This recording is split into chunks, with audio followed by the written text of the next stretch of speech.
In the textbooks of the modern world, certain names are synonymous with human greatness. We are taught to look at the Great Pyramids of Giza and marvel at the mystery of their alignment with the stars.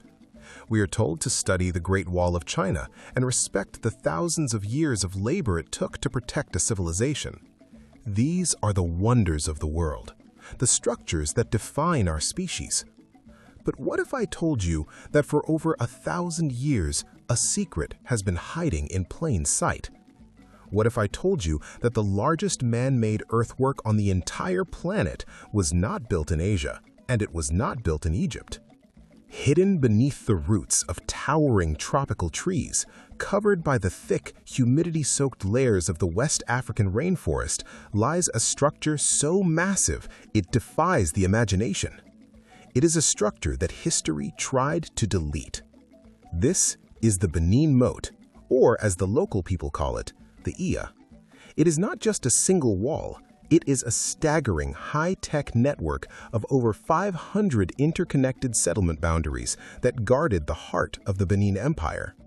When scientists and geographers finally managed to map the full extent of this structure using modern satellite technology, they were left in a state of absolute shock. If you were to take these walls and stretch them out into a single straight line, they would reach over 10,000 miles. Let that number sink in. That is enough to wrap halfway around the entire planet. It is 4 times longer than the Great Wall of China. It consumed more material than the Great Pyramid of Giza. It required an estimated 150 million hours of human labor to complete.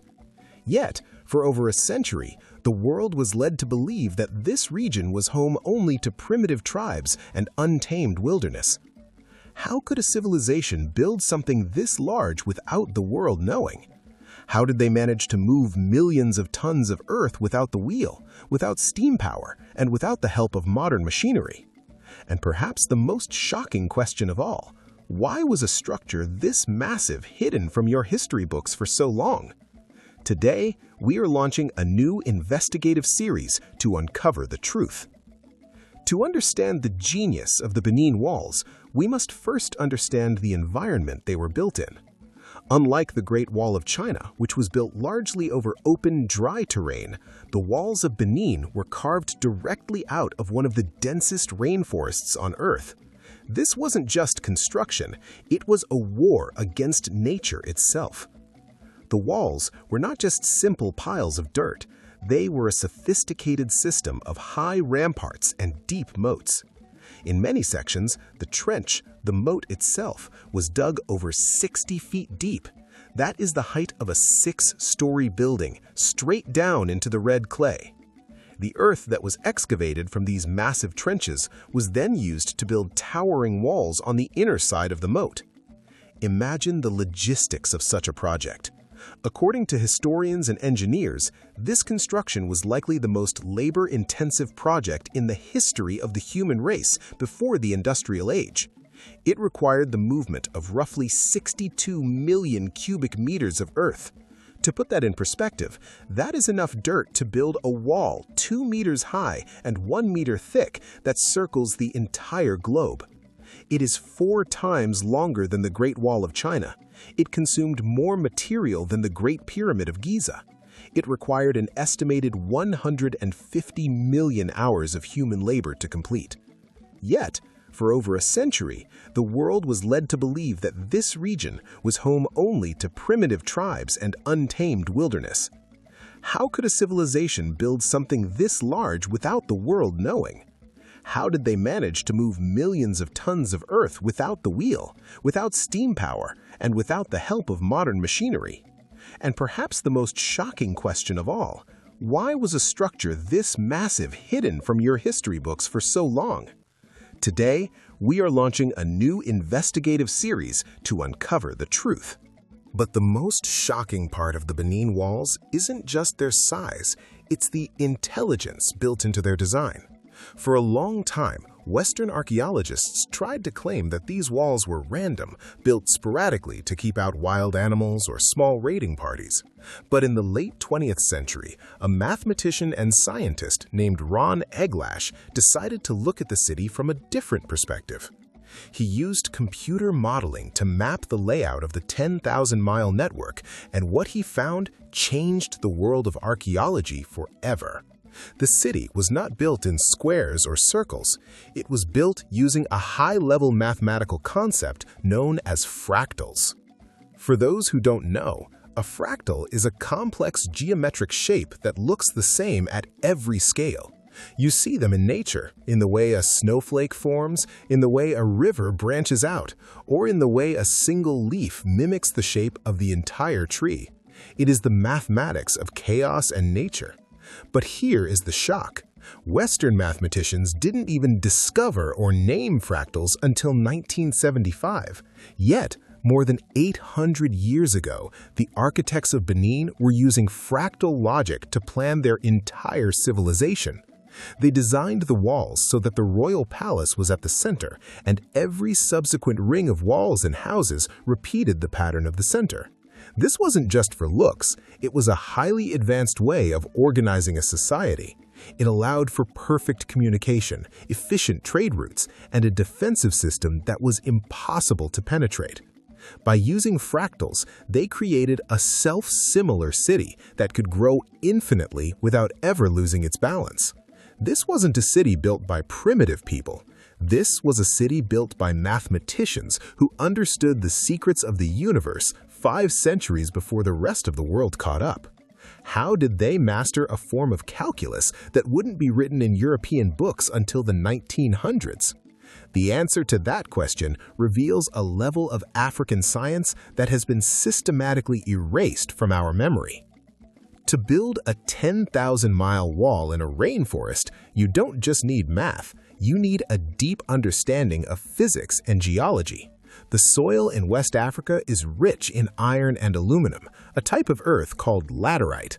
When this soil is wet, it is easy to mold, but when it is exposed to the sun, it undergoes a chemical reaction that makes it as hard as brick. The engineers of Benin understood this perfectly. They didn't need to fire bricks in a kiln like the Romans did. They used the sun as their furnace. They timed their construction perfectly with the seasons. They would dig and shape the massive walls during the transitions between the rainy and dry seasons, allowing the sun to bake their 60-foot ramparts into permanent, rock-hard barriers. But they also had to solve the problem of erosion. In a rainforest, the rain is violent. It can wash away entire hills in a single afternoon. To prevent their 10,000-mile masterpiece from melting back into the mud, they developed a complex drainage system within the moats. They understood soil compaction and the angles of repose, the specific tilt a wall needs so it doesn't collapse under its own weight. They even used specific types of vegetation to anchor the walls, using the roots of trees as a natural rebar to hold the earth in place. This was green engineering before the term even existed. They weren't just building on the earth, they were working with the earth to create a structure that could survive for a millennium. Now we must ask, why? Why build a wall that spans 10,000 miles? To answer that, we have to look at the terrifying military strategy of the Benin Empire. Most walls in history, like the walls of Troy or the walls of Rome, were built to be seen. They were towering stone structures designed to intimidate. But the walls of Benin were designed to be an invisible trap. Because they were covered in the thick foliage of the rainforest, an invading army often wouldn't even see the wall until they were standing on the very edge of the moat. Imagine a soldier marching through the dark, humid forest, thinking he is about to reach the city. Suddenly, the ground vanishes beneath his feet. He falls 60 feet into a dark, steep trench with no way out. The walls of the trench were kept slick and steep, making it impossible to climb. This was the kill zone. While the enemy soldiers were trapped in the bottom of the moat, the Benin warriors would appear on the ramparts above. They didn't even have to fight a fair battle. They simply rained down spears and arrows on the trapped invaders. But the real genius was the cellular design. The 10,000-mile system was divided into over 500 different interconnected pockets. If an enemy managed to break through one section of the wall, they didn't find the city. They simply found themselves inside another wall. It was a giant, man-made spider web. You could capture one wall, and then another, and you would still be miles away from the heart of the empire, losing men every step of the way. It was a defensive system that was mathematically impossible to defeat. We have looked at the scale. We have seen the math that was 500 years ahead of its time. We have explored the physics of the red earth and the invisible traps of the rainforest. But all of this only scratches the surface of the mystery. Because as impressive as the walls were, what they were protecting was even more unbelievable. When the first European travelers finally reached the gates of Benin and were allowed inside, they didn't find the dark continent they expected. They stepped into a world that felt like it was from another planet. They found a city with wide paved streets that were as straight as an arrow. They found a city that was cleaner than any city in Europe. But most shockingly, they found a city that was glowing in the dark. How did a 13th century African city have street lighting hundreds of years before London or Paris? And why, after seeing this miracle of human civilization, did the world decide to burn it to the ground and pretend it never existed? In the next episode, we are going inside the gates. We are going to explore the City of Light, the palaces made of shimmering bronze, and the terrifying reason why the greatest structure on Earth was erased from your history books.